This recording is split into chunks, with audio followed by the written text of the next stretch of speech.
പ്രിയപ്പെട്ടവരെ, പി ഭാസ്കരൻ്റെ ജന്മശതാബ്ദി പ്രഭാഷണ പരമ്പരകളായി ഇത്രയും അർത്ഥപൂർണമായി വിപുലമായി ആചരിക്കാൻ മുൻകൈയെടുത്ത കണ്ണൂർ ആകാശവാണിക്കും Jawaharlal Nehru public library and research സെൻ്ററിനും ഞാൻ ആദ്യമായി അഭിനന്ദനങ്ങൾ അറിയിക്കട്ടെ. പി ഭാസ്കരൻ എന്ന ബഹുമുഖപ്രതിഭയുടെ അദ്ദേഹത്തിൻ്റെ ജീവിതത്തിൻ്റെ വിവിധ തലങ്ങളെ പരാമർശിക്കുന്ന പ്രഭാഷണ പരമ്പരയിൽ അദ്ദേഹത്തിൻ്റെ പത്രപ്രവർത്തന പ്രക്ഷേപണ ജീവിതത്തെക്കുറിച്ചാണ് എനിക്ക് സംസാരിക്കാനുള്ളത്. ഒരുപക്ഷെ അത് മാത്രമായി പറയേണ്ട ഒരു വിഷയമല്ല. കാരണം അദ്ദേഹത്തിൻ്റെ മാധ്യമം എന്ന വിശാലമായ അർത്ഥത്തിൽ നമ്മൾ ആദ്യം നമ്മുടെ മനസ്സിൽ വരുന്നത് സിനിമയാണ്. അദ്ദേഹത്തിൻ്റെ കലാ ആവിഷ്കാര മാധ്യമം ഭാസ്കരൻ്റേത് എന്ന് ചോദിച്ചു കഴിഞ്ഞാൽ നമ്മളെല്ലാം പറയുന്നത് സിനിമയാണ്. ഗാനരചയിതാവാണ്, നിർമ്മാതാവാണ്, സംവിധായകനാണ്. അദ്ദേഹത്തിൻ്റെ പ്രക്ഷേപണ ജീവിതം അത് വേറൊരു മാധ്യമ രംഗമാണ്, ഇലക്ട്രോണിക് മാധ്യമ രംഗമാണ്. പിൽക്കാലത്ത് അദ്ദേഹം ഏഷ്യാനെറ്റിൻ്റെ ചെയർമാനുമായിട്ടുണ്ട്. അച്ചടി മാധ്യമ രംഗം അദ്ദേഹത്തിൻ്റെ വേറൊരു മേഖലയാണ്. 1942 കമ്മ്യൂണിസ്റ്റ് പാർട്ടിയുടെ മുഖപത്രമായി വാരികയായി കോഴിക്കോട് നിന്ന് ദേശാഭിമാനി ആരംഭിക്കുന്ന ആദ്യ വർഷങ്ങളിൽ അദ്ദേഹം അവിടെ സബ് എഡിറ്ററായിരുന്നു. 1947 മുതൽ 2-3 വർഷക്കാലം ഇടതുപക്ഷ പ്രസ്ഥാനത്തിൻ്റെ ആൾക്കാരെല്ലാം കൂടി ചേർന്ന് മദ്രാസിൽ നിന്നും ആരംഭിച്ച ജയകേരളം മാസികയുടെ സഹപത്രാധിപരായിരുന്നു അദ്ദേഹം. അച്ചടി മാധ്യമ രംഗത്തെ അദ്ദേഹത്തിൻ്റെ സാന്നിധ്യം അവിടെ കൊണ്ടും അവസാനിക്കുന്നില്ല.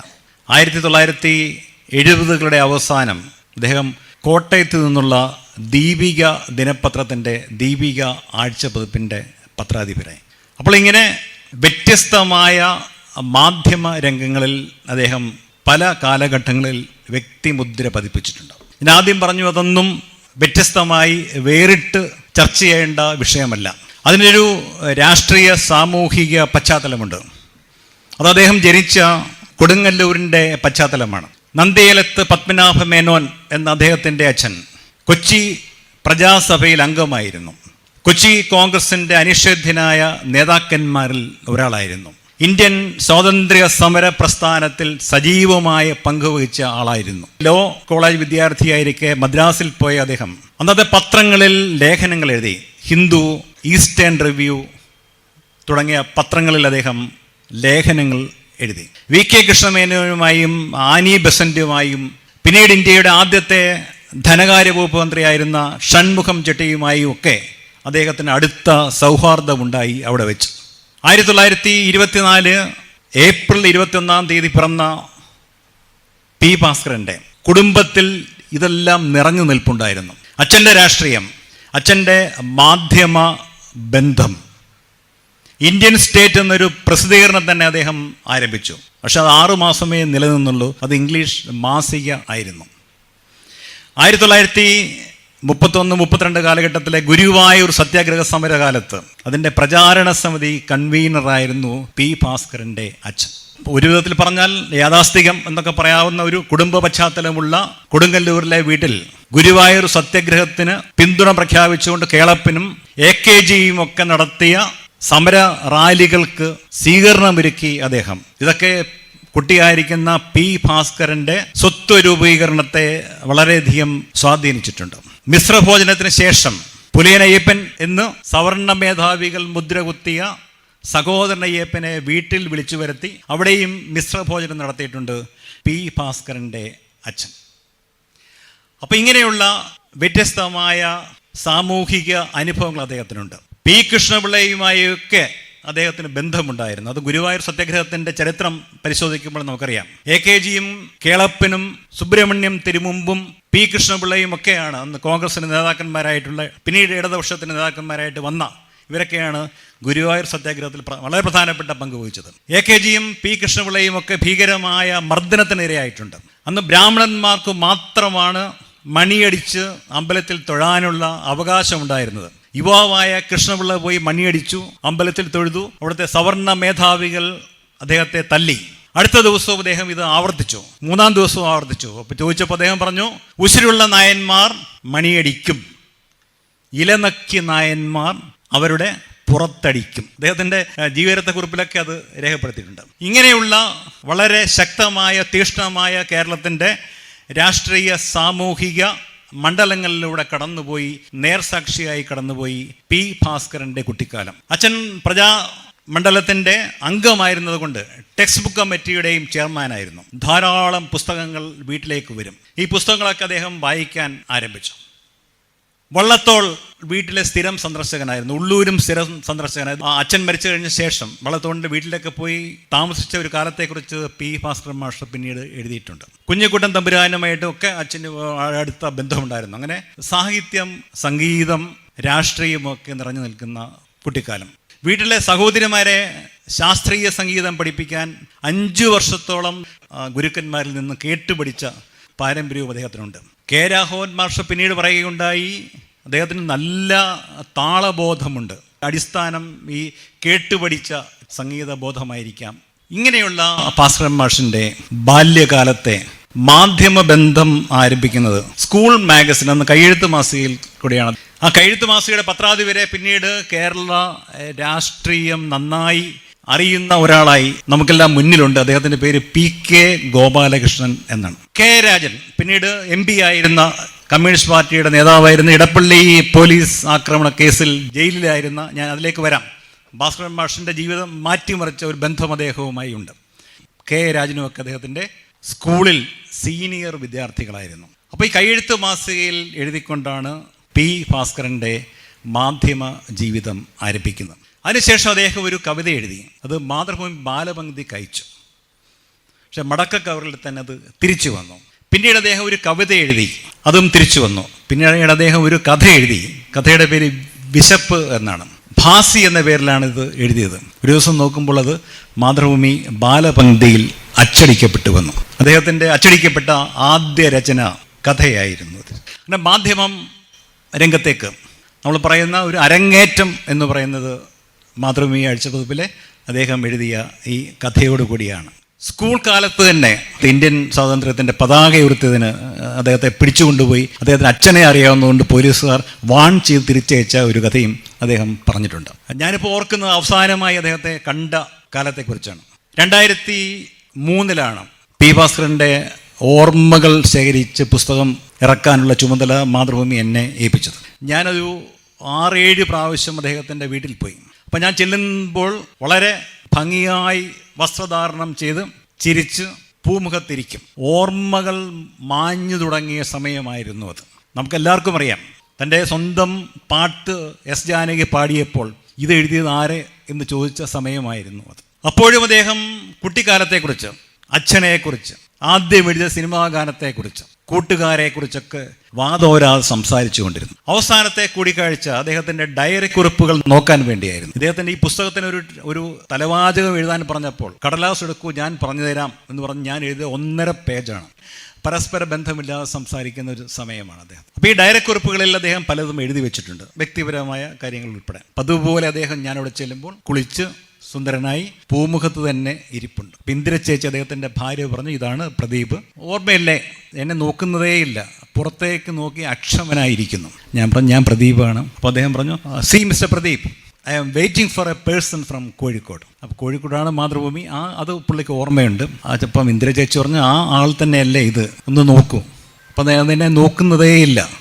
എൻ്റെ ചേച്ചി പറഞ്ഞ് കുഴപ്പമൊന്നുമില്ല, ഡയറി എടുത്ത് വെച്ചിട്ടുണ്ട്, പരിശോധിച്ച് കഴിഞ്ഞാൽ തിരിച്ചു വരാം. അപ്പം ഞാൻ മുകളിലേക്ക് കയറിപ്പോയി. കുറേ കഴിഞ്ഞപ്പോൾ താഴെ വലിയ ബഹളം. ഞാൻ നോക്കുമ്പോൾ അദ്ദേഹം വളരെ അക്ഷമനായിട്ട് ആകെ പ്രശ്നം. കുറേ കഴിഞ്ഞപ്പോൾ ഇന്ദിര ചേച്ചി വിളിച്ചിട്ട് പറഞ്ഞു, തൽക്കാലം വരൂ. ഞാൻ താഴെ വന്നു. അപ്പോഴും എൻ്റെ പറഞ്ഞു, see mister Pradeep, I am waiting for a person from Calicut. അദ്ദേഹം ഒരിക്കലും എന്നെ തിരിച്ചറിഞ്ഞില്ല. അതിനുശേഷം 2003 സെപ്റ്റംബറിലോ ഒക്ടോബറിലോ പി ഭാസ്കരൻ്റെ കലയും ജീവിതവും എന്ന ഈ പുസ്തകം കോഴിക്കോട്ടെ ഒരു വേദിയിൽ MD വാസുദേവൻ നായർ പ്രകാശിപ്പിച്ചപ്പോൾ അദ്ദേഹവും വേദിയിലുണ്ടായിരുന്നു. ഞാൻ പോയി അദ്ദേഹത്തെ തൊഴുതു. ഒരിക്കലും അദ്ദേഹം എന്നെ തിരിച്ചറിഞ്ഞിട്ടുണ്ടാവില്ല. പക്ഷെ ഓർമ്മകൾ പൂർണ്ണമായും മാഞ്ഞു പോകുന്ന സമയത്തും തൻ്റെ സമ്പന്നമായ ബാല്യകാലത്തെക്കുറിച്ച് അദ്ദേഹം നിരന്തരം സംസാരിച്ചുകൊണ്ടിരുന്നു. സ്കൂളിൽ പഠിക്കുന്ന കാലത്ത് സ്വാതന്ത്ര്യ സമര പതാക ഉയർത്തിയതിന് പുറത്താക്കപ്പെട്ടില്ല അദ്ദേഹം. അതിനുശേഷം അദ്ദേഹം ഇൻ്റർമീഡിയറ്റ് പഠിക്കാനായി മഹാരാജാസ് കോളേജിലേക്ക് പോയി. അവിടെയാണ് അദ്ദേഹത്തിൻ്റെ ജീവിതം മുടി മാറ്റിമറിക്കപ്പെടുന്ന സംഭവങ്ങളുണ്ടായത്. കെ രാജൻ്റെ സ്വാധീനം, വൈ സോഷ്യലിസം എന്ന പുസ്തകം, അത് ജയപ്രകാശ് നാരായണന്റെ പുസ്തകമാണ്. സഹപാഠികൾ അദ്ദേഹത്തിന് ഈ പുസ്തകം കൊടുത്തു. കമ്മ്യൂണിസ്റ്റ് മാനിഫെസ്റ്റോ വായിച്ചു. അദ്ദേഹം കമ്മ്യൂണിസ്റ്റ് അനുഭാവിയായി മാറി. പോസ്റ്റർ എഴുതുക, മുദ്രാവാക്യം വിളിക്കുക, ഫണ്ട് പിരിക്കുക, അങ്ങനെയുള്ള രാഷ്ട്രീയ പ്രവർത്തനം. അത് ഇന്ത്യൻ സ്വാതന്ത്ര്യ സമരം കത്തി നിൽക്കുന്ന സമയമാണ്. രണ്ടാം ലോക മഹായുദ്ധം പൊട്ടിപ്പുറപ്പെട്ടപ്പോൾ ഇന്ത്യയിലെ കമ്മ്യൂണിസ്റ്റ് പ്രസ്ഥാനം സ്വീകരിച്ചിട്ടുള്ള ചില നയങ്ങളുണ്ട്. നാസി ജർമ്മനി ഒരു ഘട്ടത്തിൽ സോവിയറ്റ് യൂണിയനെ ആക്രമിച്ചു. ആ സമയത്ത് സോവിയറ്റ് യൂണിയൻ ബ്രിട്ടീഷ് സംഘത്തോടൊപ്പം ചേർന്നു.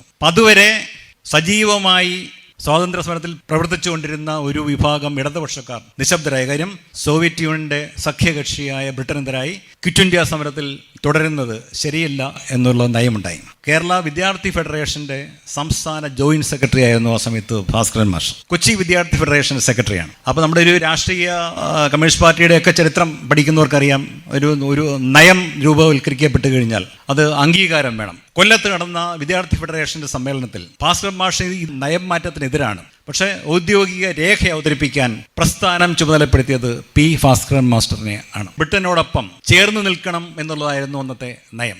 കാര്യം സോവിയറ്റ് യൂണിയന്റെ സഖ്യകക്ഷിയാണ്. ആ നയം അദ്ദേഹം അവിടെ അവതരിപ്പിച്ചു. പക്ഷേ വിദ്യാർത്ഥി ഫെഡറേഷൻ രണ്ടായി പിളർന്നു. ദേശീയ വിദ്യാർത്ഥി പ്രസ്ഥാനം എന്ന ഒരു പുതിയ സംഘടന അവിടെ ഉണ്ടായി. അതിനുശേഷം അദ്ദേഹം നാട്ടിലേക്ക് വന്നു. നാട്ടിൽ വരുമ്പോൾ അദ്ദേഹത്തിൻ്റെ അച്ഛൻ, അതിൻ്റെ പാരമ്പര്യം, അദ്ദേഹത്തിൻ്റെ കക്ഷിബന്ധങ്ങൾ മുഴുവൻ കോൺഗ്രസുമായുള്ള ബന്ധമാണ് അദ്ദേഹത്തിനുള്ളത്. അദ്ദേഹം പ്രസ്ഥാനത്തിൻ്റെ നയം ഇതാണെങ്കിലും ക്വിറ്റ് ഇന്ത്യ പ്രസ്ഥാനത്തിൽ സജീവമായി പങ്കെടുത്തു. അതിനുവേണ്ടി പടപ്പാട്ടുകൾ എഴുതി. ആ പടപ്പാട്ടുകളാണ് ആദ്യം കൊടുങ്ങല്ലൂരും തൃശ്ശൂർ ജില്ലയിലും കേരളമെമ്പാടും സ്വാതന്ത്ര്യ സമര സേനാനികൾ പാടിപ്പാടി നടന്നത്. പദം പദം ഉറച്ചു നാം പാടിപ്പാടി പോവുക, പാരിലൈക്യ കേരളത്തിൻ കാഹളം മുഴക്കുവാൻ, കാഹളം മുഴക്കുവാൻ. ഞാൻ അവസാനം അദ്ദേഹത്തെ കാണുമ്പോഴും നല്ല വെടിപൊട്ടുന്ന ശബ്ദത്തിൽ, ഞാൻ പറഞ്ഞില്ല, അദ്ദേഹത്തിൻ്റെ ഓർമ്മകൾക്ക്, കുട്ടിക്കാലത്തെ ഓർമ്മകൾക്ക് ഒരു മാറ്റവും സംഭവിച്ചിരുന്നില്ല. വളരെ സ്ഫുടമായ ശബ്ദത്തിൽ അദ്ദേഹം ഈ പാട്ടൊക്കെ ഇങ്ങനെ പാടിക്കൊണ്ടേയിരുന്നു. പടപ്പാട്ടുകളാണത്. സ്വാതന്ത്ര്യ സമര സേനാനികൾക്ക് വേണ്ടി അദ്ദേഹം എഴുതിയ പാട്ടുകൾ. ഈ പാട്ടുകൾ പാടി അദ്ദേഹം തൃശ്ശൂർ ജില്ലയിലെമ്പാടും മീറ്റിങ്ങുകളിൽ പ്രസംഗിച്ചു. വലിയ പ്രസംഗകനായിരുന്നു അദ്ദേഹം എന്ന്. ഞാൻ പറഞ്ഞുകൂടെ നല്ല താളബോധമുള്ള ഒരു മനസ്സ് അദ്ദേഹത്തിനുണ്ടായിരുന്നു. അപ്പോൾ നല്ല ഉച്ചത്തിൽ പാട്ടുകൾ പാടുന്ന മൈക്കൊന്നുമില്ല അന്തരിച്ചു. അങ്ങനെ 4 യോഗങ്ങൾ അദ്ദേഹം പ്രസംഗിച്ചു. ഒരു യോഗത്തിൽ പ്രസംഗിച്ചുകൊണ്ടിരിക്കുമ്പോൾ പി ഭാസ്കരനെ അറസ്റ്റ് ചെയ്തു. 1942 ക്വിറ്റ് ഇന്ത്യ സമരത്തിൽ പങ്കെടുത്ത് അക്രമാസക്തമായ പ്രസംഗം നടത്തി എന്നതായിരുന്നു ചാർജ്. അദ്ദേഹത്തെ 9 മാസത്തെ തടവിന് ശിക്ഷിച്ചു. തൃശ്ശൂരേക്ക് കൊണ്ടുവന്നു. തൃശ്ശൂരിൽ നിന്നും കൈവിലങ്ങ് വെച്ച് നടത്തി വിയ്യൂർ സെൻട്രൽ ജയിലിൽ എത്തിച്ചു. സ്വാതന്ത്ര്യ സമരത്തിൻ്റെ പല ഘട്ടങ്ങളിൽ പങ്കെടുത്ത, സമരം നയിച്ച കെ കരുണാകരൻ അവിടെ 2 വർഷത്തെ കഠിന തടവിന് ശിക്ഷിക്കപ്പെട്ട് അവിടെയുണ്ട്. അദ്ദേഹം ഒന്ന് ട്രേഡ് യൂണിയൻ നേതാവായിരുന്നു. ഇക്കണ്ട വാര്യർ അറസ്റ്റ് ചെയ്യപ്പെട്ട് അവിടെയുണ്ട്. ധാരാസിംഗ് അറസ്റ്റ് ചെയ്യപ്പെട്ട് വിയ്യൂർ സെൻട്രൽ ജയിലിലുണ്ട്. സി അച്യുതമേനോൻ വിയ്യൂർ സെൻട്രൽ ജയിലിലുണ്ട്. 9 മാസം പി ഭാസ്കരൻ രാഷ്ട്രീയ തടവുകാരനായി കഴിഞ്ഞു. ഒരുപക്ഷെ പി ഭാസ്കരനെതിരായിട്ട് 1980-കളിലൊക്കെ കേട്ട ഏറ്റവും വലിയ ആരോപണങ്ങളിൽ ഒന്ന് അദ്ദേഹം കരുണാകരൻ്റെ സ്വന്തം ആളാണ് എന്നുള്ളതായിരുന്നു. സത്യം പറഞ്ഞാൽ അതിൻ്റെ അടിസ്ഥാനം സ്വാതന്ത്ര്യ സമരത്തിൻ്റെ ഭാഗമായി ത്യാഗനിർഭരമായ ഒരു ജീവിതം നയിച്ച കാലത്ത് കരുണാകരനോടൊപ്പം ജയിലിൽ കിടന്ന രക്തബന്ധമാണിത് എന്ന് വേണമെങ്കിൽ പറയാം. അക്കാലത്തെക്കുറിച്ച് 1980-ലോ 81-ലോ അദ്ദേഹം കാടാറ് മാസം എന്ന പുസ്തകം എഴുതിയിട്ടുണ്ട്. ജയിൽ ജീവിതത്തിൻ്റെ അനുഭവങ്ങൾ വളരെ ദുരിതപൂർണമായ അനുഭവങ്ങൾ. രാഷ്ട്രീയ തടവുകാരാണ് എങ്കിൽ പോലും പതാക ഉയർത്തി അതിനുശേഷം എല്ലാ അവകാശങ്ങളും എടുത്തു കളയപ്പെട്ടു.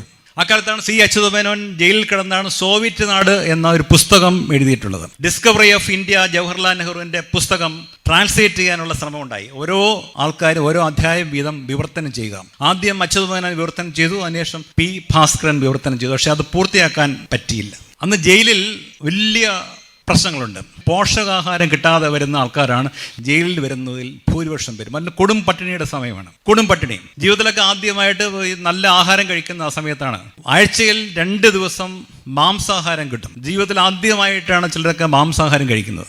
അന്ന് കിട്ടുന്ന ചോറിനെ കുറിച്ച് അദ്ദേഹം പറഞ്ഞിട്ടുണ്ട്. ഞാനത് നീട്ടി പറയുകയല്ല, അതിനൊരു ബാക്ക്ഗ്രൗണ്ട് ഉണ്ട്. തിരിച്ച് നല്ല ഇരുമ്പ് സത്ത് ചേർക്കാൻ വേണ്ടി ഇരുമ്പ് പാത്രത്തിൽ ഇട്ടാൽ നല്ല കട്ടിയുള്ള കറുത്ത ചോറാണ്. ഇരുമ്പിൻ്റെ അംശം കുറവായത് കാരണം കേരളത്തിലെ രാഷ്ട്രീയ തടവുകാർ ഉൾപ്പെടെയുള്ള ആൾക്കാർ മരിച്ച ഒരു ചരിത്രം ആ സമയത്തുണ്ട്. അതിനുശേഷമാണ് ബ്രിട്ടീഷ് അധികാരികൾ തീരുമാനിച്ചത് എല്ലാ ജയിൽ അന്തേവാസികൾക്കും ചോറ് കൊടുക്കുമ്പോൾ ഇരുമ്പിൻ്റെ അംശം വേണം. അതിൽ ഏറ്റവും എളുപ്പം കണ്ടെത്തിയ മാർഗം എന്ന് വെച്ചാൽ ഇരുമ്പിൻ്റെ പാത്രത്തിൽ ചോറ് വിളമ്പുക. നല്ല കട്ടിയായിട്ട് കറുത്ത ഉണ്ടയാണ് തിന്നുകൊണ്ടിരുന്നത്. ആദ്യത്തെ ജയിൽവാസം അങ്ങനെയാണ്.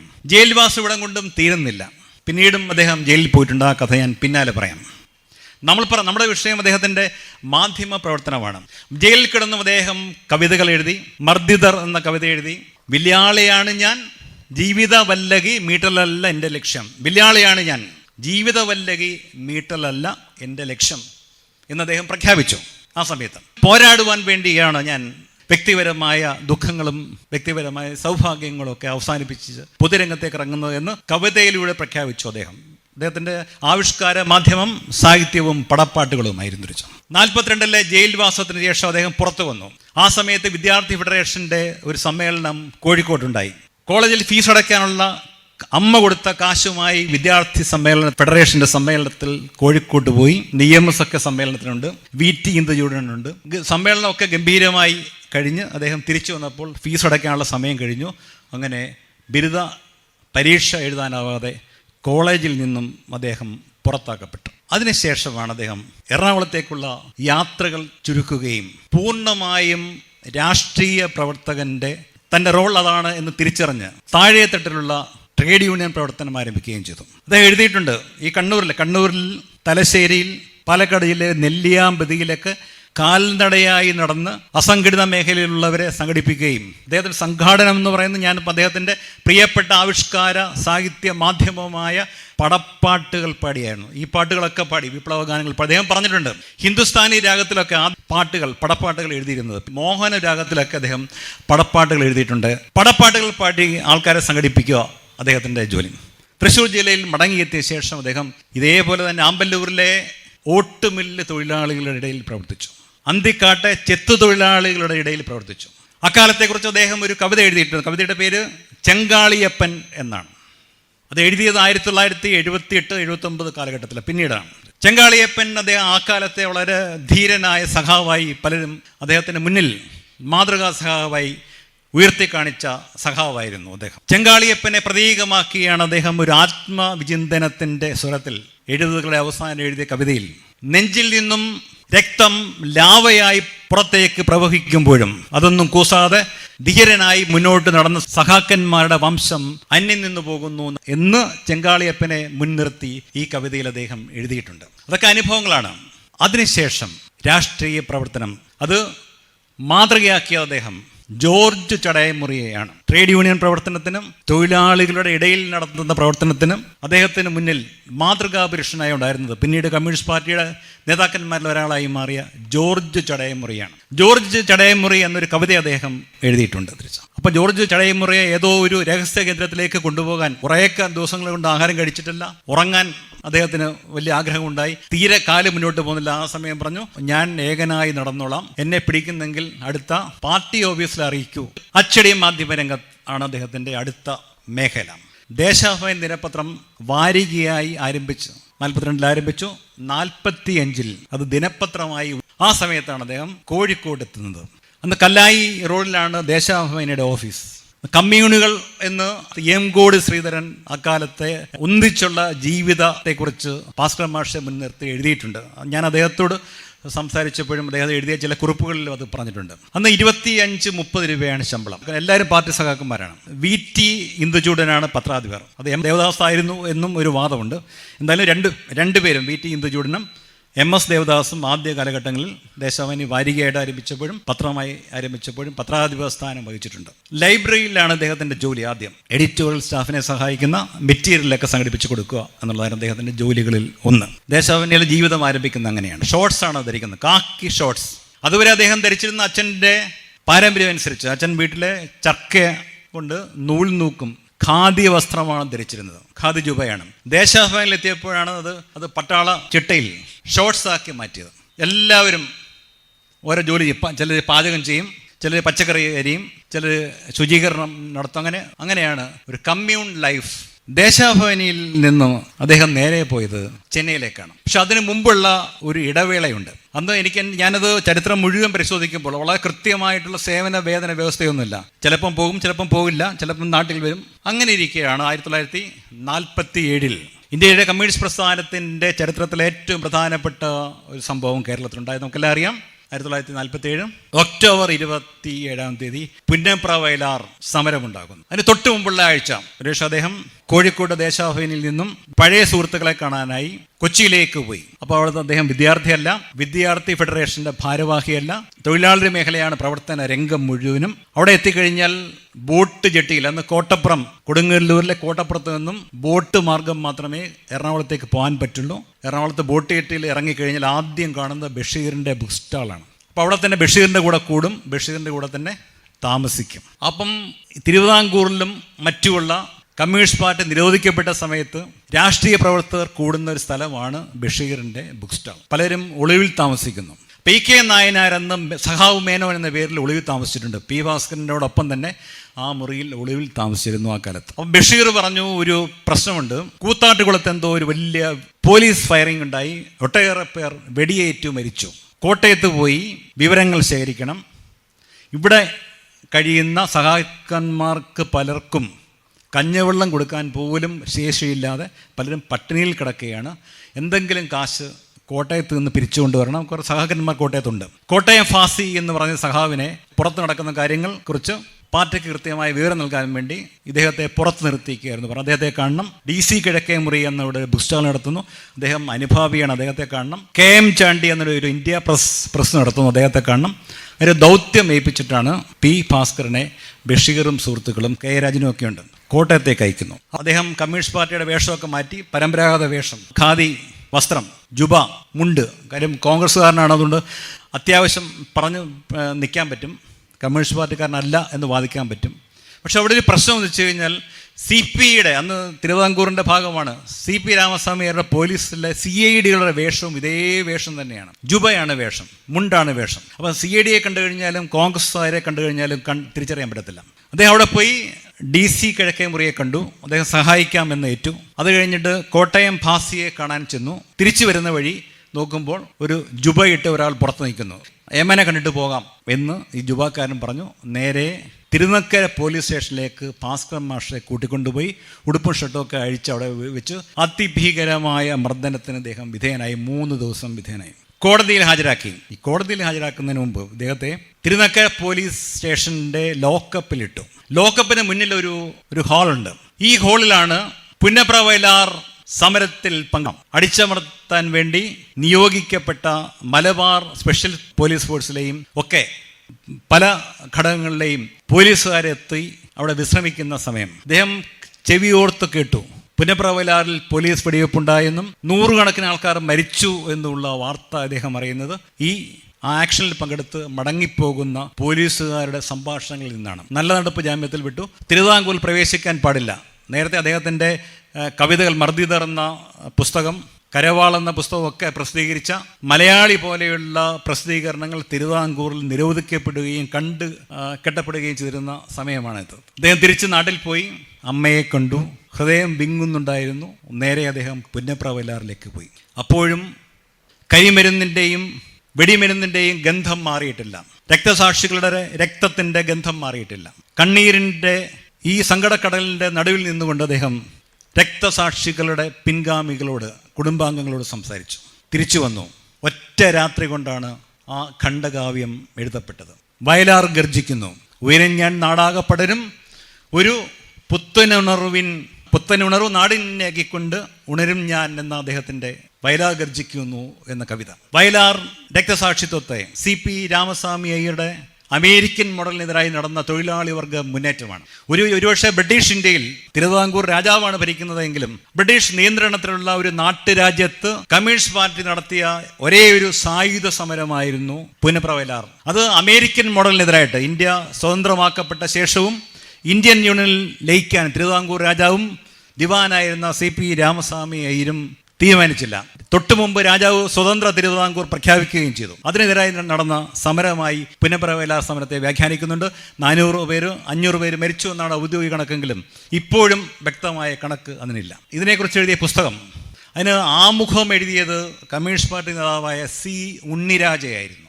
ഈ പുസ്തകത്തിൽ P. ഭാസ്കരൻ്റെ പേരേ ഇല്ല. രവി എന്ന പേരിലാണ് ഈ പുസ്തകം പ്രസിദ്ധീകരിക്കപ്പെട്ടത്. എന്താണ് എന്ന് നിങ്ങൾക്ക് ഊഹിക്കാം. കാര്യം ഇദ്ദേഹത്തിൻ്റെ മുഴുവൻ പുസ്തകങ്ങളും, ഇറങ്ങിയ കവിതാ പുസ്തകങ്ങളും മുഴുവനും തിരുവിതാംകൂറിൽ നിരോധിക്കപ്പെട്ടിരുന്നു. ഇപ്പം ഗവൺമെൻറ്റിൻ്റെ നിരോധനത്തെ മറികടക്കാൻ വേണ്ടി തൂലികാനാമത്തിലാണ് ഇരിങ്ങാലക്കുടയുള്ള ഒരു പ്രസ് ഇത് പ്രസിദ്ധീകരിച്ചത്. ആയിരക്കണക്കിന് കോപ്പികൾ വിറ്റഴിഞ്ഞു. നാട് മുഴുവനും വയലാർ ഗർജിക്കുന്നു എന്ന കവിത അദ്ദേഹം തന്നെ പാടി. പുനഃപ്രവയലാ സമരത്തെ അക്ഷരങ്ങളിലൂടെ അനശ്വരമാക്കുകയാണ് പി ഭാസ്കരൻ ചെയ്തത്. അതിനുശേഷമാണ് അദ്ദേഹം നേരെ ചെന്നൈയിലേക്ക് പോകുന്നത്, മദ്രാസിലേക്ക് പോകുന്നത്. അന്ന് ബ്രിട്ടീഷ് ഇന്ത്യയുടെ ഭാഗമാണ് മദ്രാസ്. മലബാർ മേഖല, എനിക്കൊന്ന് ഷൊർണൂർ മുതൽ വടക്കോട്ടുള്ള മേഖല മുഴുവനും ബ്രിട്ടീഷ് ഇന്ത്യയുടെ ഭാഗമാണ് തിരിച്ചത്.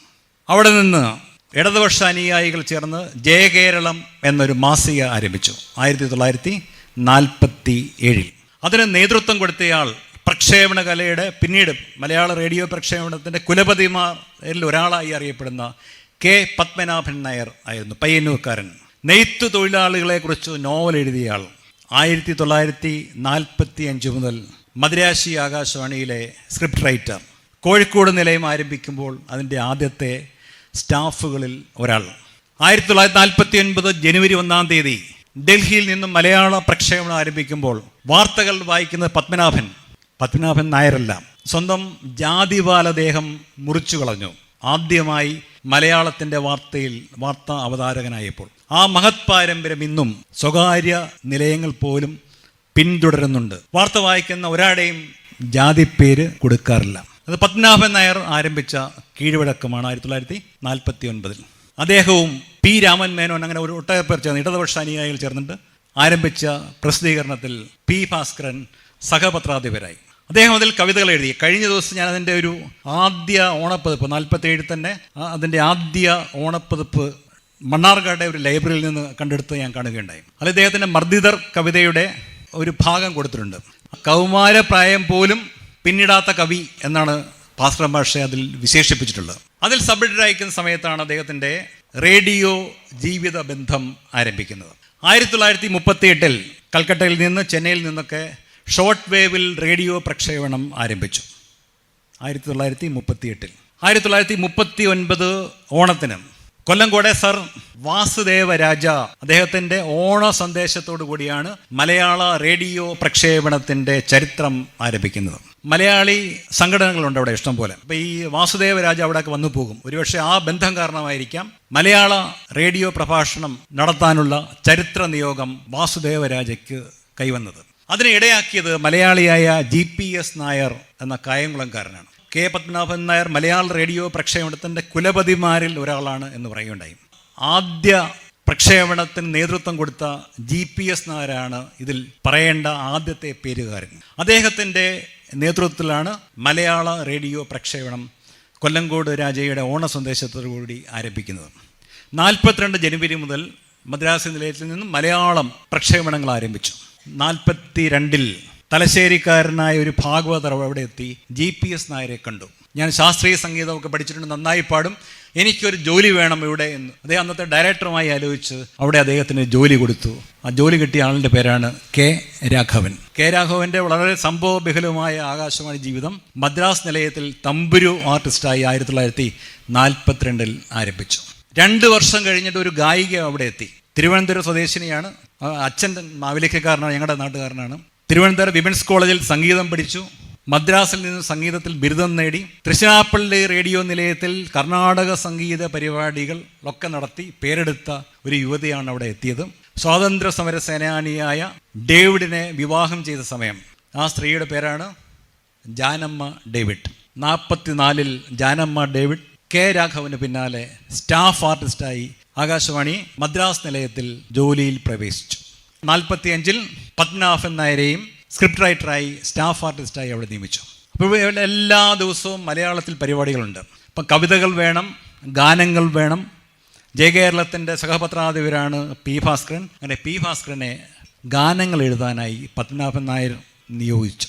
ധാരാളം ഗാനങ്ങൾ, ലളിത ഗാനങ്ങളൊന്നും അന്നില്ല, പക്ഷേ ദേശഭക്തി ഗാനങ്ങളെന്നോ സംഘഗാനങ്ങളെന്നോ ഒക്കെ പറയാവുന്ന ഗാനങ്ങൾ അദ്ദേഹം എഴുതി. എല്ലാം ലൈവാണ്. റേഡിയോ പ്രക്ഷേപണത്തിൽ ലൈവ് അവസാനിക്കുന്നത് ഇപ്പോൾ എല്ലാം ലൈവാണ്.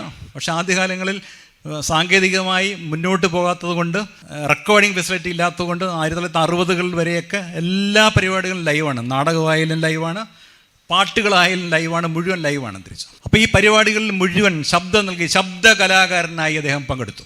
കേരളം മൊത്തം നടന്ന് പാടിയിട്ടുള്ള ആളാണ്, പടപ്പാട്ടുകൾ പാടിയിട്ടുള്ള ആളാണ്, നാടകങ്ങളിൽ അഭിനയിച്ചിട്ടുള്ള ആളാണ്. അപ്പോൾ മലയാള പരിപാടികൾ, റേഡിയോ പരിപാടികളിൽ ഗാനരചയിതാവായും നാടകങ്ങൾക്ക് ശബ്ദം കൊടുത്ത് ശബ്ദ കലാകാരനായും പി ഭാസ്കരൻ്റെ റേഡിയോ പ്രക്ഷേപണ ജീവിതം ആരംഭിക്കുന്നത് മദ്രാസ് ആകാശവാണിയിൽ നിന്നാണ്. അടുത്ത കാലത്ത് ഈ ജയകേരളത്തിൻ്റെ ഞാൻ നേരത്തെ പറഞ്ഞ ആദ്യ ഓണപ്പതിപ്പിൽ ഞാനൊരു പടം കണ്ട് ഞാനത് അടുത്ത കാലത്ത് ഫേസ്ബുക്കിൽ പോസ്റ്റ് ചെയ്തു. ഇത് മിടുക്കിയായ ഈ വിദ്യാർത്ഥിനി റേഡിയോയിലും സംഗീത സഭകളിലും പാടി പേരെടുത്തിട്ടുണ്ട്. ഞാൻ നോക്കുമ്പോൾ പടം പി ലീലയുടേതാണ്. അന്ന് അച്ഛൻ്റെ കൈപിടിച്ച് ആകാശവാണിയിൽ പാട്ട് പാടാൻ വന്ന പി ലീലയെക്കുറിച്ച് കെ പത്മനാഭൻ നായർ എഴുതിയിട്ടുണ്ട്. അങ്ങനെ ഇരിക്കുകയാണ് 1949 അവസാനം GPS നായർ പറഞ്ഞു, ഭാസ്കര ഞാൻ കേരളത്തിലേക്ക് പോവുകയാണ്. തിരുവിതാംകൂർ രാജകുടുംബത്തിൻ്റെ റേഡിയോ നിലയം 43 ആരംഭിച്ച റേഡിയോ നിലയം, അത് ഓൾ ഇന്ത്യ റേഡിയോയിൽ ലയിപ്പിക്കണം. അതിനുശേഷം കോഴിക്കോട് നിന്ന് റേഡിയോ പ്രക്ഷേപണം ആരംഭിക്കുന്നുണ്ട്. 2 ചുമതലയും എനിക്കാണ്, താങ്കൾ വരുന്നുണ്ടോ? അപ്പോൾ ഭാസ്കരൻ മാഷ് പറഞ്ഞു ഞാൻ വരാം. അങ്ങനെ GPS നായർ എന്ന മദ്രാസ് നിലയത്തിൽ നിന്നും മലയാള റേഡിയോ പ്രക്ഷേപണം ആരംഭിച്ച അന്ന് അദ്ദേഹം അസിസ്റ്റന്റ് ഡയറക്ടറായി സ്ഥാനക്കയറ്റം ലഭിച്ചു. അദ്ദേഹത്തിൻ്റെ കാറിൽ അദ്ദേഹം ഡ്രൈവ് ചെയ്തു. ഭാസ്കരൻ മാസ്റ്റർ കൂടെ ഇരുന്നു. കായംകുളത്ത് പോയി അമ്മയെ കണ്ടു. അത് ഞാൻ പറയേണ്ടതുണ്ട്. അമ്മയെ കണ്ടത് സാറിന് പറയേണ്ട ആവശ്യമല്ല, പക്ഷേ ഈ അമ്മയാണ്, തയ്യിൽ കാർത്യായനി പിള്ള പാർവതിപ്പിള്ള എന്ന അമ്മയാണ് മലയാളത്തിലെ ആദ്യത്തെ കാവ്യ നാടകം, റേഡിയോ നാടകം എഴുതിയത്. റേഡിയോ നാടകങ്ങൾക്ക് തുടക്കമിട്ടത് തയ്യിൽ കാർത്യായനിപ്പിള്ള പാർവതിപ്പിള്ള എന്ന GPS നായരുടെ അമ്മയാണ്. ഹരിചന്ദ്ര എന്ന നാടകമാണ് അത്. അപ്പോൾ ഈ അമ്മയെ കണ്ടിട്ടാണ് തിരുവനന്തപുരത്തേക്ക് പോകുന്നു. തിരുവനന്തപുരത്ത് ചെന്ന് ചർച്ച നടത്തി. തിരുവിതാംകൂർ റേഡിയോ നിലയം ഗവൺമെൻറ് ഓഫ് ഇന്ത്യ ഏറ്റെടുത്തു. അത് 1950 ഏപ്രിൽ 1 അതിന് സാക്ഷ്യം വഹിച്ച ഒരാളെ നിങ്ങളറിയും. അത് ബാലസാഹിത്യകാരനായും കഥകളി ആചാര്യനുമൊക്കെ അറിയപ്പെടുന്ന മാലി മാധവൻ നായരാണ്. തിരുവിതാംകൂർ റേഡിയോ നിലയത്തിലുള്ള ആൾക്കാരെ മുഴുവനും ഓൾ ഇന്ത്യ റേഡിയോയുടെ ഭാഗമാക്കി. ഞാനങ്ങനെ അടുത്ത കാലത്ത് ചരിത്രം നോക്കുമ്പോഴാണ് മഹാനായ ഒരു എഴുത്തുകാരൻ എന്നവിടെ ഉണ്ട്. പ്രോഗ്രാമിലല്ല, അദ്ദേഹം എഞ്ചിനീയറിംഗ് വിങ്ങിലാണ് ജോലി ചെയ്തുകൊണ്ടിരുന്നത്. തിരുവിതാംകൂർ ടെലിഫോൺസിലാണ് അന്ന് അദ്ദേഹത്തിൻ്റെ ജോലി. അദ്ദേഹത്തിൻ്റെ പേരാണ് കെ സുരേന്ദ്രൻ. GPS നായർ അദ്ദേഹത്തെ ആകാശവാണിയിൽ ചേരാൻ വിളിച്ചു. പുള്ളി പറഞ്ഞു ഞാൻ ആകാശവാണി ചേരില്ല എന്ന് പറഞ്ഞ് തിരിച്ച് അദ്ദേഹം ടെലിഫോൺസിലേക്ക് തിരിച്ചുപോയി. അപ്പോൾ തിരുവിതാംകൂർ റേഡിയോയിൽ ഉള്ള ആൾക്കാരെ മുഴുവനും ആകാശവാണിയിലേക്ക് എടുത്തു. അന്ന് പറവൂർ സിസ്റ്റേഴ്സ് എന്നറിയപ്പെടുന്ന പറവൂർ ശാരദാമണിയാണ് ആദ്യത്തെ അനൗൺസർ. അവരുടെ സഹോദരിയാണ് പറവൂർ രാധാമണി, TP രാധാമണി, തിരുനൈനാർകുറിശി മാധവൻ നായർ, ആദ്യകാല ഗാനരചയിതാവ്. ആൾക്കാരെ മുഴുവൻ ആകാശവാണിയിലേക്ക് എടുത്തു. TN ഗോപിനാഥൻ നായർ, അങ്ങനെ ഒരു ചരിത്രം. അതിനുശേഷം അദ്ദേഹം കോഴിക്കോട് നിലയം ആരംഭിക്കാൻ വേണ്ടിയുള്ള പ്രവർത്തനത്തിനായി പോകുമ്പോൾ കൂടെ ഭാസ്കരൻ മാഷും അതേ കാറിൽ കോഴിക്കോട്ട് ഇറങ്ങി.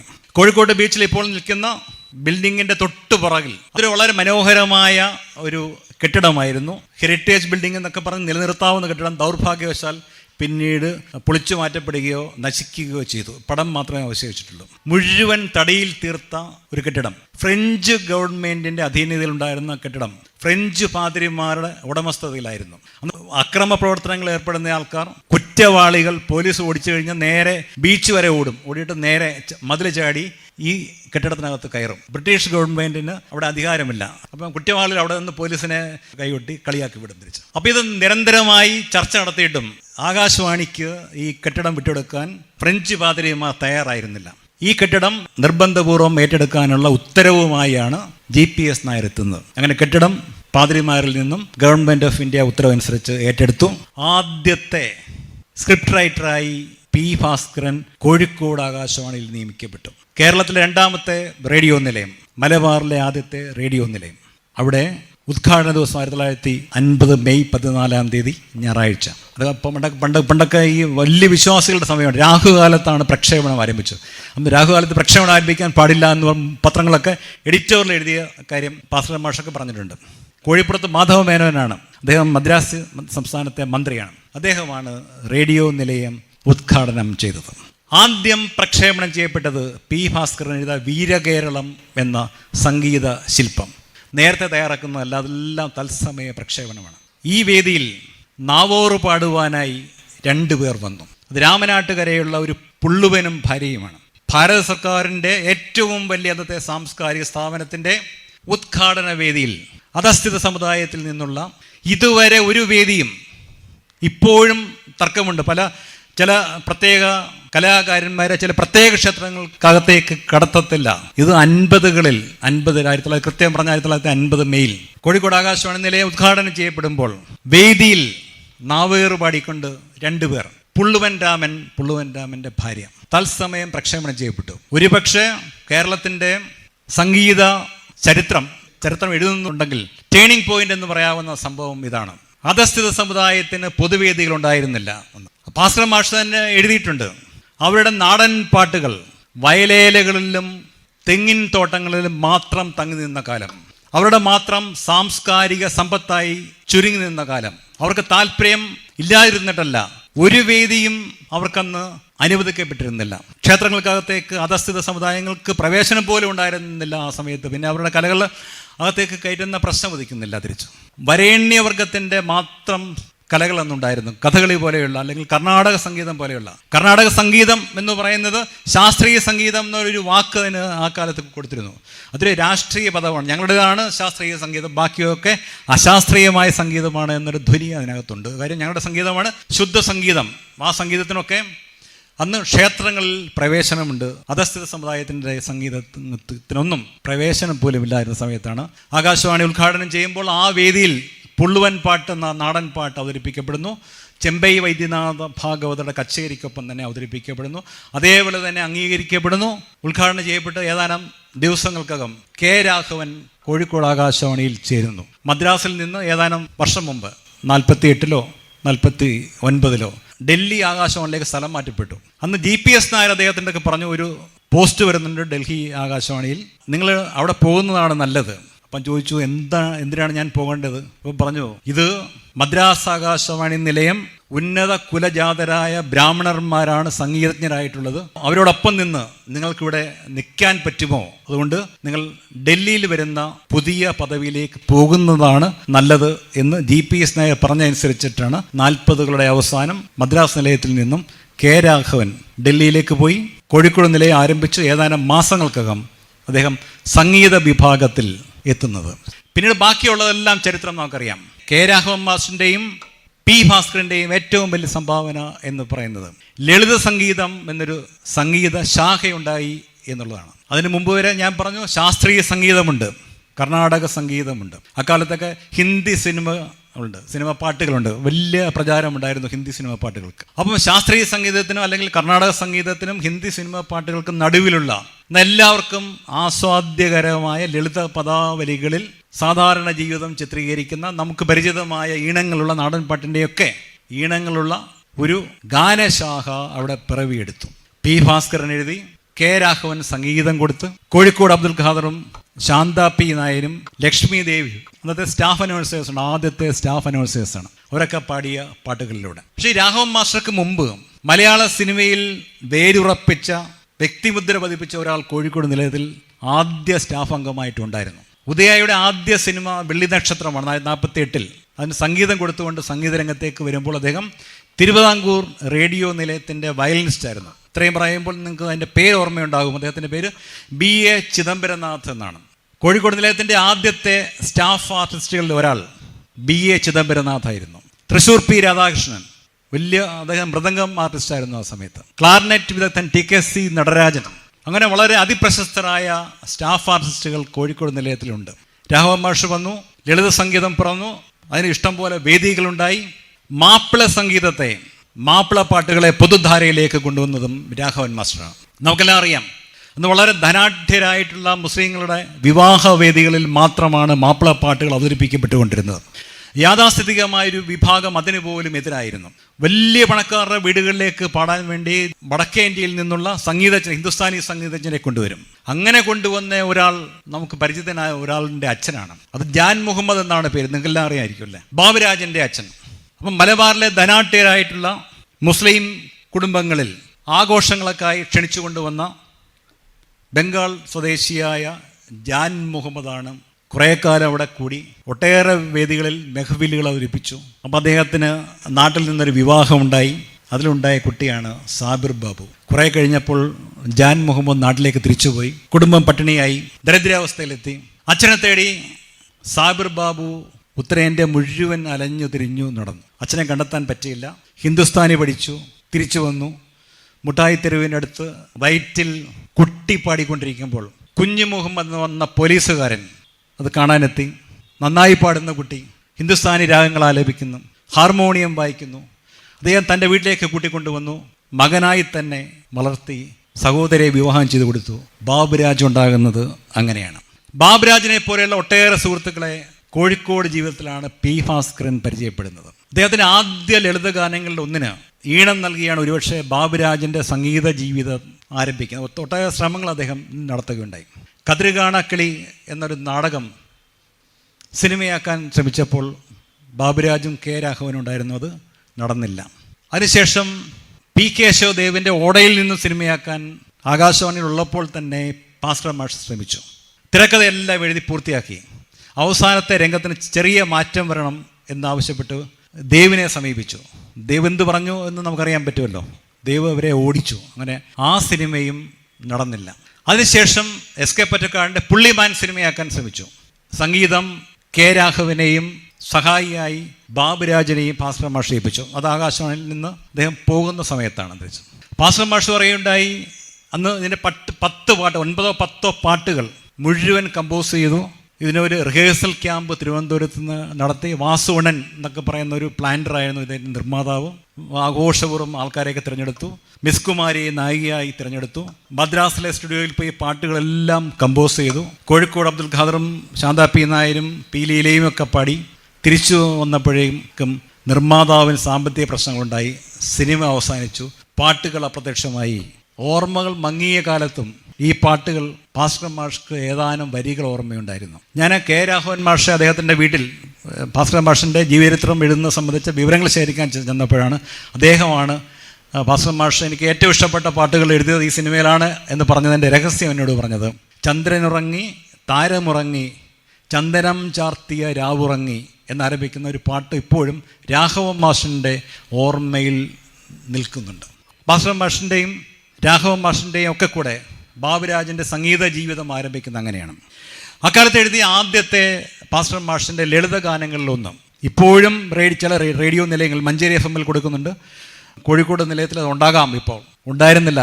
പഴയ ടേപ്പുകൾ മുഴുവൻ CD-യിലേക്ക് മാറ്റുമ്പോൾ പാട്ടിൻ്റെ ടേപ്പ് കിട്ടി.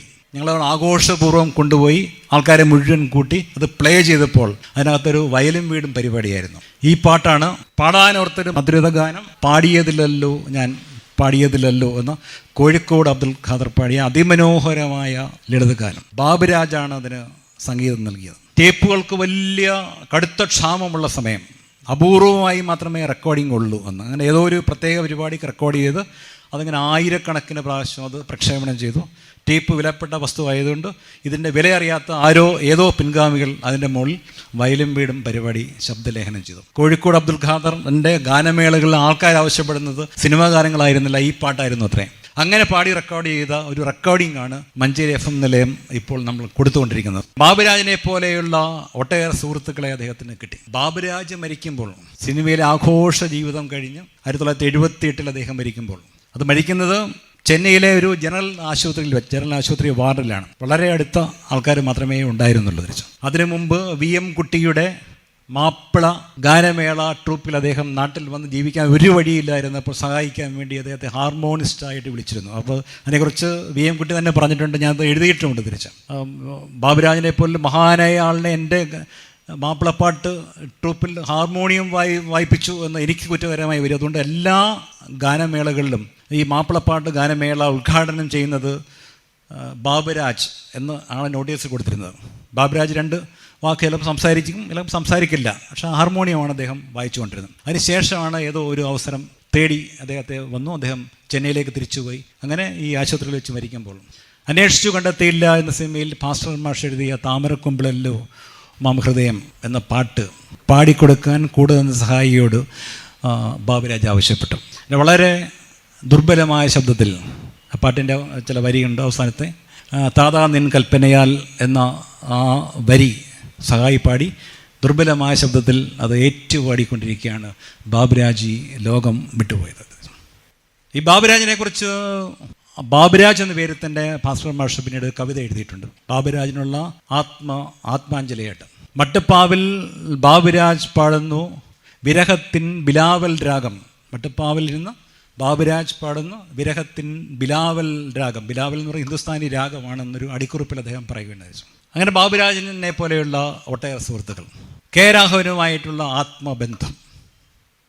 അപ്പോൾ ഈ സിനിമ, പുള്ളിമാൻ സിനിമയുടെ നിർമ്മാണ പ്രവർത്തനങ്ങൾ നടന്നുകൊണ്ടിരിക്കുമ്പോൾ അത് ക്യാമ്പാണ്, തിരുവനന്തപുരത്ത് ക്യാമ്പ്. ഇപ്പോൾ ഒരു മാസം അദ്ദേഹത്തിന് അവധിയെടുക്കേണ്ടി വന്നു. അന്ന് എന്ത് എഴുതണമെങ്കിലും, സ്വന്തം പേരിൽ എഴുതണമെങ്കിൽ ഡയറക്ടറുടെ അനുവാദം വേണം. സ്ഥാപകനായ GPS നായർക്ക് ശേഷം കോഴിക്കോട് നിലയത്തിൻ്റെ ആദ്യ ഡയറക്ടറായിരുന്നത്, അദ്ദേഹത്തെ നിങ്ങൾക്കറിയില്ല, അദ്ദേഹത്തിൻ്റെ പേര് KM പണിക്കർ എന്നാണ്, K മധുസൂദന പണിക്കർ എന്നാണ്. അദ്ദേഹത്തിൻ്റെ അച്ഛനെ നിങ്ങളെല്ലാം അറിയും, സർദാർ KM പണിക്കരാണ്. അപ്പോൾ ഈ K മധുസൂദന പണിക്കർക്ക് ഇംഗ്ലീഷ് മാത്രമേ അറിയുള്ളൂ. അദ്ദേഹം പിന്നീട് ലിങ്കിൻ്റെ CPIയുടെ ഇടതുപക്ഷ പ്രസ്ഥാനത്തിൻ്റെയൊക്കെ പ്രസിദ്ധീകരണ വിഭാഗത്തിൻ്റെ പത്രാധിപരായി പോയിട്ടുണ്ട്. അപ്പോൾ ഇദ്ദേഹത്തിൻ്റെയൊക്കെ മുൻകൂർ അനുമതി വാങ്ങി മാത്രമേ എന്തെങ്കിലും എഴുതാൻ പറ്റുകയുള്ളൂ. അനുമതി കിട്ടാതെ വരുന്ന ചില സന്ദർഭങ്ങളിൽ കെ രാഘവൻ മാസ്റ്റർ മോളി എന്ന പേരിലൊക്കെ സിനിമകൾക്ക് സംഗീതം കൊടുത്തിട്ടുണ്ട്. തിരിച്ചു തിക്കോടിയൻ എന്ന് ആകാശവാണിയിൽ ചേരും മുമ്പ് തന്നെ തിക്കോടിയൻ എന്ന പേരിലാണ് ഔദ്യോഗിക രേഖകൾ അറിയപ്പെട്ടിരുന്നത്.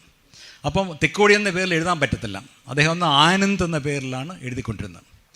കെ രാഘവൻ മാസ്റ്ററെക്കുറിച്ച് എഴുതാനാണ് ആദ്യമായി PC കുട്ടിക്കൃഷ്ണൻ തൂലികാനാമം സ്വീകരിക്കുന്നത്, ഉറൂബ് എന്ന തൂലികാനാമം സ്വീകരിക്കുന്നത്. ഇവരൊക്കെ അദ്ദേഹത്തിൻ്റെ സഹപ്രവർത്തകരായി നിയമിക്കപ്പെട്ടു. അങ്ങനെ ഇരിക്കെ അദ്ദേഹം പോയി ഒരു സിനിമയ്ക്ക് പാട്ടൊക്കെ എഴുതി വിജയകരമായി തിരിച്ചു വരുമ്പോഴാണ് അദ്ദേഹത്തിൻ്റെ കരാർ അവസാനിപ്പിച്ചിട്ടുള്ള ഉത്തരവ് മേശപ്പുറത്തിരിക്കുന്ന 1953.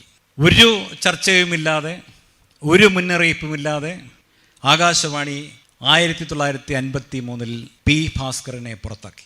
അന്ന് അദ്ദേഹത്തോടൊപ്പം പ്രവർത്തിച്ചിരുന്ന P പുരുഷോത്തമൻ നായരാണ് പ്രോഗ്രാം അസിസ്റ്റൻ്റ് ആയിരുന്നു. അന്ന് പ്രോഗ്രാം എക്സിക്യൂട്ടീവായി ഒരാൾ മാത്രമേ ഉണ്ടായിരുന്നുള്ളൂ. ഞാൻ 21 വർഷമായി ആ പേര് അന്വേഷിച്ച് നടക്കുന്നു. എന്നോട് ആദ്യം പറഞ്ഞത് P ഭാസ്കരനാണ്. ആദ്യത്തെ പ്രോഗ്രാം എക്സിക്യൂട്ടീവ് ഒരു വനിതയായിരുന്നു. 2ാം ഗേറ്റിന് കിഴക്കുവശമാണ് താമസിക്കുന്നത്. വല്ല സുന്ദരിയായിരുന്നു എന്നൊക്കെ പറയുന്നുണ്ട്. AK മീനാക്ഷി എന്നാണ് അവരുടെ പേര്. 50 അവിടെ ചെല്ലുമ്പോൾ ഒറ്റ programme executive AK Meenakshi. Programme അസിസ്റ്റൻറ്റുമാർ പിന്നീട് സ്റ്റേഷൻ ഡയറക്ടർമാരും ഡെപ്യൂട്ടി ഡയറക്ടർ ജനറൽമാരുമായി ആകാശവാണിയുടെ ഉന്നത ശ്രേണികളിലെത്തിയ P Purushothaman Nair, EMJ Venniyoor, Konniyoor R Narendranath, പിന്നെ ഒരു കുട്ടി, ഇവരൊക്കെയാണ് പ്രോഗ്രാം അസിസ്റ്റൻറ്റുമാർ ആയിട്ട് അന്ന് ഉണ്ടായിരുന്നത്. P പുരുഷോത്തമൻ നായർ അക്കാലത്തെക്കുറിച്ച് പറഞ്ഞത്, അന്ന് കമ്മ്യൂണിസ്റ്റ് പാർട്ടിയൊക്കെ നിരോധിക്കപ്പെട്ട സമയമാണ്. 52 തിരഞ്ഞെടുപ്പിന് മുമ്പാണ് കമ്മ്യൂണിസ്റ്റ് പാർട്ടിയുടെ നിരോധനം നീക്കിയത്. പക്ഷേ അക്കാലത്തൊക്കെ നിയമിക്കപ്പെട്ട ആൾക്കാരിൽ ഭൂരിപക്ഷം പേരും കമ്മ്യൂണിസ്റ്റ് പാർട്ടിക്കാരായിരുന്നു. ഞാൻ ആദ്യം പറഞ്ഞു, K പത്മനാഭൻ നായർ കമ്മ്യൂണിസ്റ്റ് അനുഭാവിയായിരുന്നു.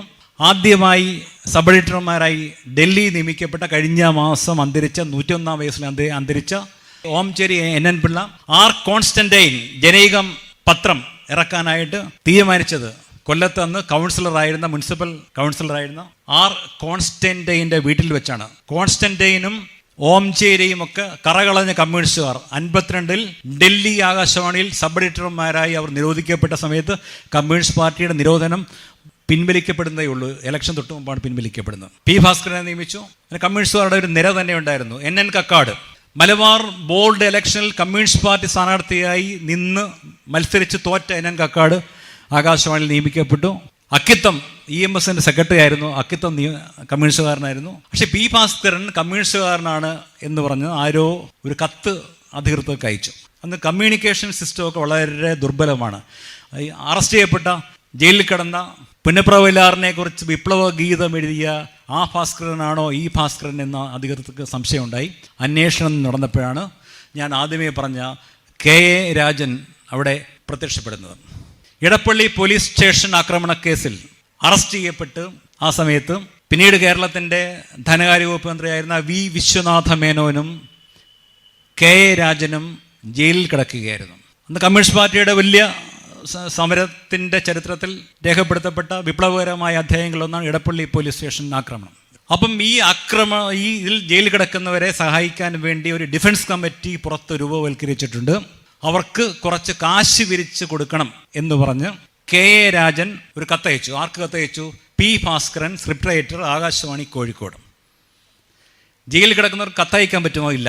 അപ്പം ചില വാർഡർമാരെ സ്വാധീനിച്ച് അനുഭാവികളാണെന്ന് വിചാരിച്ച് ഈ കത്ത് അവർക്ക് കൊടുത്തു. ഈ വാർഡർമാർ ഈ കത്ത് നേരെ CIDയെ ഏൽപ്പിച്ചു. അധികാരികളുടെ കയ്യിൽ ഈ കത്ത് എത്തി.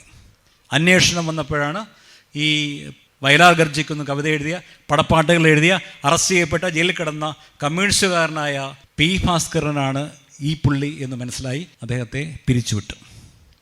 അന്ന് അമ്മു സ്വാമിനാഥനൊക്കെ തമിഴ്നാട്ടിൽ നിന്നുള്ള MP ആണ്, പരിചയക്കാരിയാണ്.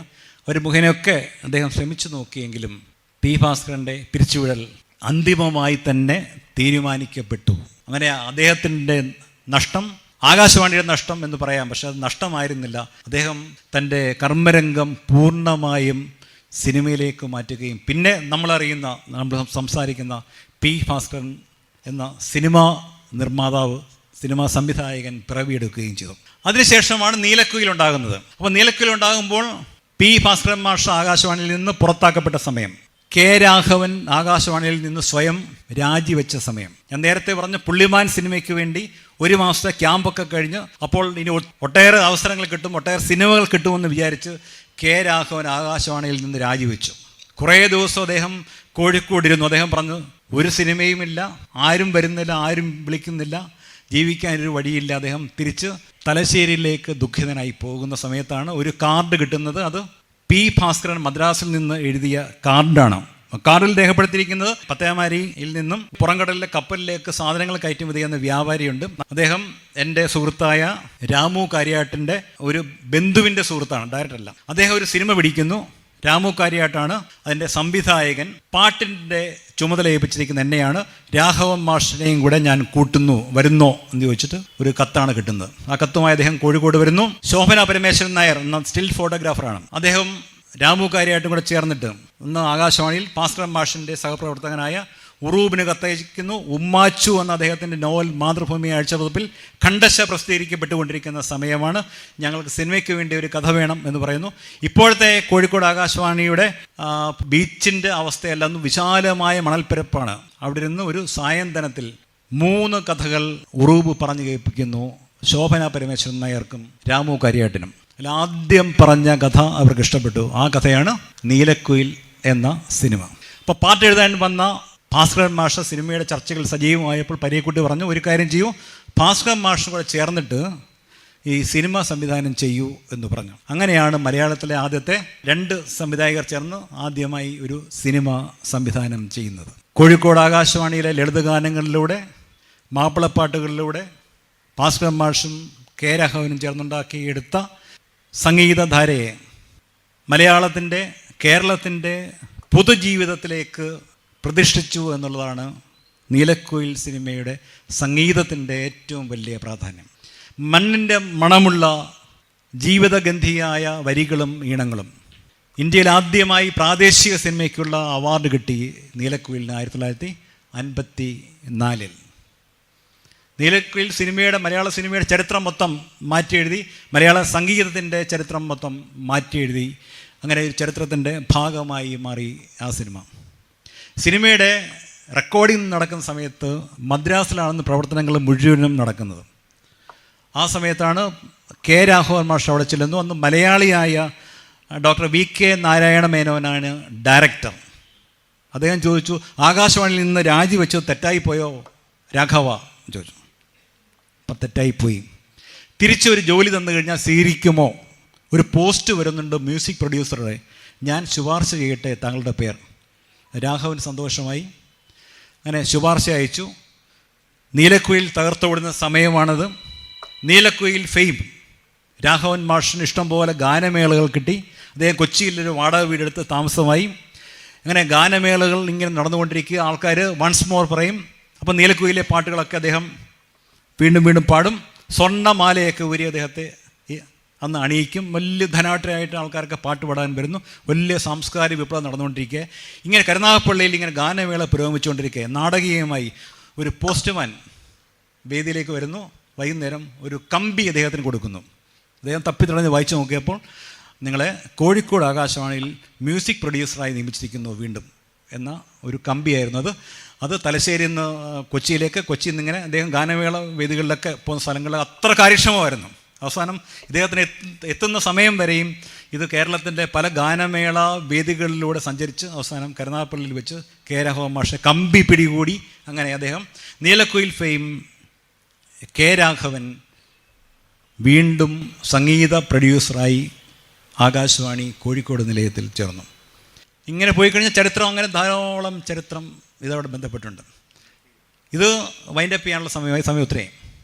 രാഘവൻ മാഷിൻ്റെ നീലക്കുയിൽ ഒരു ആകാശവാണി സിനിമയാണ് എന്ന് സമ്മറൈസ് ചെയ്ത് പറയാൻ പറ്റും. ഒന്ന്, അതിൻ്റെ സംവിധായകരിൽ ഒരാൾ പി ഭാസ്കരൻ, തിരക്കഥ എഴുതിയത് ഉറൂബ് സഹപ്രവർത്തകൻ, സംഗീതം നിർവഹിച്ചത് കെ രാഘവൻ, സംഗീത വിഭാഗത്തിൻ്റെ ചുമതലയുള്ളയാൾ, ഗായകർ കോഴിക്കോട് അബ്ദുൽ ഖാദർ, ആകാശവാണിയുടെ ആദ്യത്തെ നിലയ വിദ്വാൻ എന്ന് പറയാവുന്ന സംഗീത വിഭാഗത്തിൽ പുറത്തു നിന്ന് പാട്ട് പാടിക്കൊണ്ടിരുന്ന ഓഡീഷൻഡ് ആയിട്ടുള്ള ആർട്ടിസ്റ്റ്, പിന്നെ ശാന്ത പി നായർ ആദ്യത്തെ സ്റ്റാഫ് അനൗൺസർ, അതിലെ കെ ബാലകൃഷ്ണൻ മേനോൻ എന്ന് പറഞ്ഞ ആളുണ്ട്. കായലരുകത്ത് എന്ന പ്രസിദ്ധമായ പാട്ടിൽ അത് രാഘവൻ മാഷിൻ്റെ പാട്ടാണെന്ന് നമുക്ക് എല്ലാവർക്കും അറിയാം. സിനിമയിലത് അഭിനയിക്കുന്നത് സ്റ്റാഫ് ആർട്ടിസ്റ്റായിരുന്ന കെ ബാലകൃഷ്ണൻ മേനോനാണ്. അത് ഇദ്ദേഹത്തിന് ചെന്നൈ ആകാശവാണി മുതലേ അദ്ദേഹത്തെ പരിചയമുണ്ട് തിരിച്ച്. അപ്പോൾ അദ്ദേഹമാണ് ആ വിഭാഗം കൈകാര്യം ചെയ്യുന്നത്. അങ്ങനെ നിറഞ്ഞ ആകാശവാണി ബന്ധം. അതിനുശേഷം ഗായത്രി ശ്രീകൃഷ്ണൻ സ്റ്റാഫ് ആർട്ടിസ്റ്റാണ്. അദ്ദേഹത്തിൻ്റെ രണ്ടാമത്തെ സിനിമയിൽ ഗായത്രി ശ്രീകൃഷ്ണൻ അതിൻ്റെ പാട്ട് വരുന്നു. അന്ന് എ പി ഉദയഭാനു സ്റ്റാഫ് ആർട്ടിസ്റ്റാണ്. ലൈല മഞ്ജുനു അതിനു മുമ്പ് ഒരു സിനിമ, അതിലൊക്കെ പി ഭാസ്കരൻ മാഷാണ് അദ്ദേഹത്തിന് അവസരം കൊടുക്കുന്നത്. അങ്ങനെ നിറയെ ആകാശവാണിയായിട്ടുള്ള ആത്മബന്ധം അദ്ദേഹം അവസാനം വരെയും പിന്തുടർന്നു. 2003 ഞാൻ അദ്ദേഹത്തെ കാണുമ്പോൾ അദ്ദേഹത്തിൻ്റെ ദിനചര്യ എന്തെന്ന് ഞാൻ ചോദിച്ചു. അപ്പം അദ്ദേഹവും ഭാര്യയും കൂടെ പറഞ്ഞു, അദ്ദേഹം രാവിലെ കുളിച്ച് ഇരുന്നിട്ട് റേഡിയോ ഉദയഗീതം തിരുവനന്തപുരം നിലയത്തിലെ പ്രഭാത പരിപാടികൾ കേൾക്കും, വാർത്തകൾ കേൾക്കും. രണ്ട് കാര്യം കൂടെ അദ്ദേഹത്തെക്കുറിച്ച് പറയാൻ ഞാൻ വിട്ടുപോയത് കൂടെ പെട്ടെന്ന് പറയാം. കാര്യം ഇത് ചരിത്രമായതുകൊണ്ട് ഇങ്ങനെ നീണ്ട് പോകുന്നതിലുള്ള സങ്കടം എനിക്കുണ്ട്. അത് പിന്നീടുള്ള ആകാശവാണിയും സിനിമക്കാലവും കഴിഞ്ഞ് അദ്ദേഹം തിരിച്ച് വന്നു. നഗരം നഗരം മഹാസാഗരം എന്ന അദ്ദേഹത്തിൻ്റെ നഗരമേ നന്ദി എന്ന പാട്ട് മദ്രാസ് ജീവിതം അവസാനിപ്പിച്ച് 44 സിനിമകളും സംവിധാനം ചെയ്ത് പിരിയാത്ത കൈവഴികൾ എന്ന സിനിമ പൂർത്തിയാക്കാൻ അദ്ദേഹത്തിന് കഴിഞ്ഞില്ല. അദ്ദേഹം വീടെല്ലാം വിറ്റ് നിർമ്മാതാവായിരുന്നു. നഷ്ടം സഹിച്ചിട്ട് തിരിച്ചു വരുമ്പോഴാണ് കള്ളിച്ചെല്ലമ്മ എന്ന നോവൽ അദ്ദേഹം സിനിമയാക്കിയിട്ടുണ്ട്. അതിൻ്റെ കഥാകൃത്തായ ജി വിവേകാനന്ദനുമായി അദ്ദേഹത്തിന് നല്ല ബന്ധമുണ്ടായിരുന്നു. ഫാദർ കൊളംബിയൻ ദീപികയുടെ മാനേജിംഗ് ഡയറക്ടറിൻ്റെ ഒരു സന്ദേശവുമായിട്ട് ഒരു ദിവസം അദ്ദേഹം കാണാനെത്തി. ദീപിക ആഴ്ചപ്പതിപ്പിൻ്റെ പത്രാധിപത്യ സ്ഥാനം ഏറ്റെടുക്കാൻ തയ്യാറുണ്ടോ എന്ന് അദ്ദേഹത്തോട് ചോദിച്ചു. അദ്ദേഹം സന്തോഷപൂർവ്വം ആ സ്ഥാനം ഏറ്റെടുത്തു. കുടുംബസമേതം കോട്ടയത്ത് താമസിച്ചു. അന്ന് മലയാറ്റൂരിൻ്റെയൊക്കെ നോവൽ പ്രസിദ്ധീകരിക്കപ്പെടുന്നത് ആ കാലഘട്ടത്തിൽ ദീപിക ആഴ്ചപ്പതിപ്പിലാണ്. അന്ന് ഇദ്ദേഹത്തോടൊപ്പം കേരളം അറിയുന്ന 2 വലിയ എഴുത്തുകാർ അദ്ദേഹത്തിൻ്റെ കൂടെ ഉണ്ടായിരുന്നു. ഒന്ന് മുട്ടത്ത് വർക്കിയാണ്, ഒന്ന് വേളൂർ കൃഷ്ണൻകുട്ടിയാണ്. വേളൂർ കൃഷ്ണൻകുട്ടിയും മുട്ടത്ത് വർക്കിക്കൊപ്പം അദ്ദേഹം പ്രവർത്തിക്കുമ്പോഴാണ് ചിത്രാഞ്ജലിയുടെ ആദ്യത്തെ ഡയറക്ടറാകാൻ അദ്ദേഹത്തെ കരുണാകരൻ ക്ഷണിക്കുന്നു. ചിത്രാഞ്ജലിയുടെ ആദ്യ ഡയറക്ടറായി, അതിനുശേഷം കേരള ചലച്ചിത്ര വികസന കോർപ്പറേഷൻ്റെ ഡയറക്ടറായി. 1993 ഇന്ത്യയിലെ ആദ്യത്തെ സാറ്റലൈറ്റ് ടെലിവിഷൻ ആരംഭിക്കുമ്പോൾ അദ്ദേഹം ഇലക്ട്രോണിക് മാധ്യമരംഗത്തെ അന്നത്തെ ഏറ്റവും പുതുപുത്തൻ അവതാരമായ ഏഷ്യാനെറ്റിൻ്റെ സ്ഥാപക ചെയർമാൻ പി ഭാസ്കരനായിരുന്നു. നിങ്ങൾ ഒരിക്കലും നിങ്ങൾക്ക് മറക്കാൻ പാടില്ല. കാര്യം ഇന്ത്യയിലെ ടെലിവിഷൻ വിപ്ലവത്തിന് രൂപം നൽകിയ ഏറ്റവും പ്രധാനപ്പെട്ട ടെലിവിഷൻ സ്വകാര്യ ചാനൽ ഏഷ്യാനെറ്റാണ്. കേരളത്തിലെ ആദ്യത്തെ ചാനൽ ഏഷ്യാനെറ്റാണ്, ഉപഗ്രഹ ചാനൽ ഏഷ്യാനെറ്റാണ്. അതിൻ്റെ സ്ഥാപകൻ ശശികുമാറാണ് എങ്കിലും ശശികുമാർ പി ഭാസ്കരൻ്റെ മകളുടെ ഭർത്താവാണ്. അതിൻ്റെ ആദ്യ ചെയർമാൻ പി ഭാസ്കരൻ ആയിരുന്നു. ഒരുപക്ഷെ അദ്ദേഹത്തിൻ്റെ മാധ്യമരംഗത്തെ ഏറ്റവും അവസാനത്തെ സംഭാവന ഏഷ്യാനെറ്റിൻ്റെ ചെയർമാൻ എന്നുള്ള രീതിയിലാണ്. നമുക്കറിയാം, അതിനുശേഷം 95 ആദ്യത്തെ വാർത്ത സുബിക് ബേ ഫിലിപ്പീൻസിൽ നിന്ന് ഏഷ്യാനെറ്റ് ആരംഭിക്കുന്നു. ഒക്കെ വലിയ ചരിത്രമാണ്.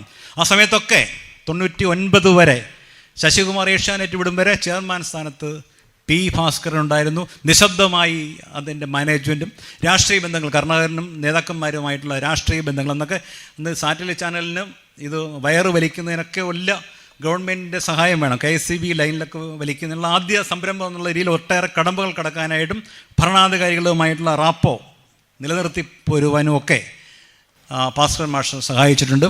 അങ്ങനെയാണ് അദ്ദേഹത്തിൻ്റെ മാധ്യമ ജീവിതം അവസാനിക്കുന്നത്. അപ്പം കൈയെഴുത്ത് മാസികയിൽ ആരംഭിച്ചും ദേശാഭിമാനി, ജയകേരളം, ആകാശവാണിയിൽ ദീപികയിലൂടെ ഏഷ്യാനെറ്റിൽ എത്തി നിൽക്കുന്നതാണ് അദ്ദേഹത്തിൻ്റെ മാധ്യമ പ്രവർത്തനം.